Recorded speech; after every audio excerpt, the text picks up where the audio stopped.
Luke chapter 5 and then Isaiah chapter 6. But before we do that, two things that we should understand is, number one, the person who professes to know God and yet is proud, they really don't know God. Mm-hmm. Right? And or they've lost sight of God. Okay? And again, we can see that through the scriptures. Some of the kings, right? They were humble, they were broken before the Lord. Saul, one, and yet he lost sight of God. And it wasn't just Saul; it was other kings as well. And so, the other thing that we need to take away from this is that, and so it's knowing God, seeing God for who He is, because that allows us to do what? See ourselves for who and what we are, right? And again, when we lose sight of that, when we lose sight of God, who He is, we lose sight of who we are, right? Are, present tense, not was, right? Who we still are. Yeah. Ever prone to wander, right? As the song goes. And so with that, the necessity for us to continue to draw close to the Lord and to know Him, right? So we stay in that place and we grow in that humility and knowing God. They're kind of connected, right? They are connected. You know God, humility comes. You don't know God, there's no humility, right? So let's take a look at Luke chapter 5, verses 1 through, I think, 9, or 1 through 8. Do 2 verses each. This is Luke's account of Jesus in speaking to the multitude. So Luke chapter 5, 1 through 8. Somebody start us off. And it came to pass that as the people pressed upon him to hear the word of God, he stood by the lake of Gennesaret, and saw 2 boats standing by the lake, but the fishermen were gone out of them, and were washing their nets. Then he got into one of the boats, which was Simon's, and asked him to put out a little from the land. And he sat down and taught the multitudes from the boat. When he had stopped speaking, he said to Simon, "Launch out into the deep and let down your nets for a catch." But Simon answered and said to him, Master, we have toiled all night and caught nothing. Nevertheless, at your word, I will let down the net. And when they had done this, they caught a great number of fish, and their net was breaking. So they signaled to their partners in the other boat for them to come and help them. And they came and filled both of the boats, so that they began to sink. But when Simon Peter saw that, he fell down at Jesus' feet, saying, Go away from me, Lord, for I am a sinful man. Okay, so before we look at especially that last verse, a little observation test. What discrepancy do you see of what Jesus said to Peter and what Peter did? He said that they were toiling all night, but he said, nevertheless, I'll listen to what you said. That's correct, but that's not what I'm looking for. It doesn't mention that they launched out into the deep, but I don't know if that's just an oversight. No, that's not what I'm looking for either. It's 2 words, actually 1 word, but in different forms.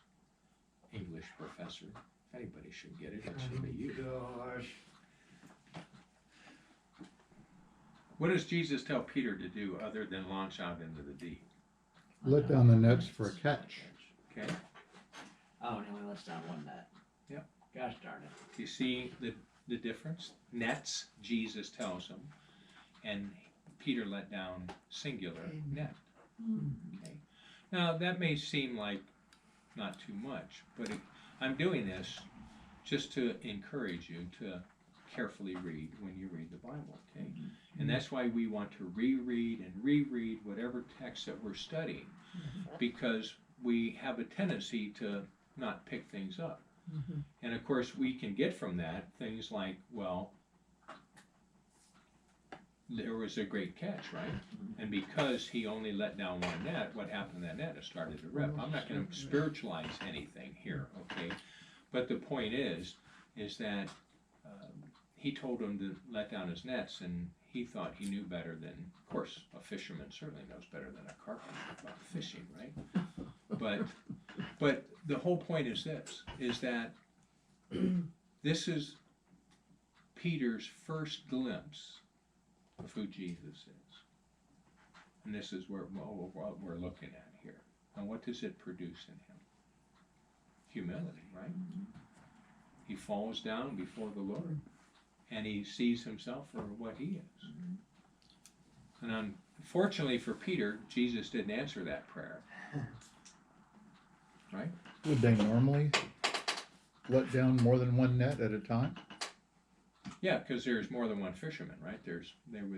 Because even the nets are not huge. In fact, they do it today out on the Sea of Galilee. So each fisherman throws out from different sides of the boat. I see, okay. So, and obviously there were more, because more than just Peter in the boat, right? Because it says that in the text. Okay. So the other thing is that, more appropriate here, is that unfortunately Peter didn't stay in that place of humility, right?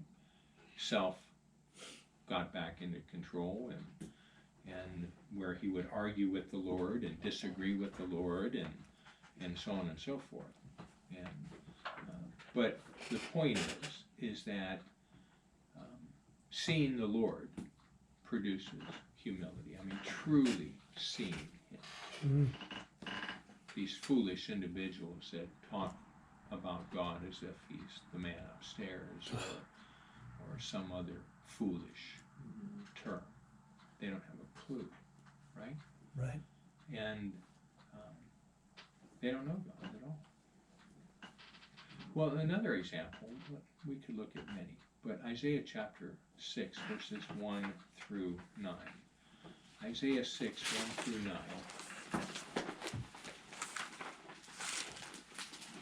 9. We can look in Revelation chapter 1, where John turns and sees the Lord and falls down as a dead man. And we could look at Moses as he's up on the mount, and many different examples. So let's read 1 through, did I say 9? So DJ, start us off. Let's do 2 verses each. In the year that King Uzziah died, I saw the Lord sitting on the throne, high and lifted up, and the train of his robe filled the temple. Above it stood seraphim. Each one had 6 wings. With 2 he covered his face, with 2 he covered his feet, and with 2 he flew. One cried to another and said, Holy, holy, holy is the Lord of hosts. The whole earth is full of his glory. And the posts of the door were shaken by the voice of him who cried out, and the house was filled with smoke. Then I said, Woe is me, for I am ruined, because I am a man of unclean lips,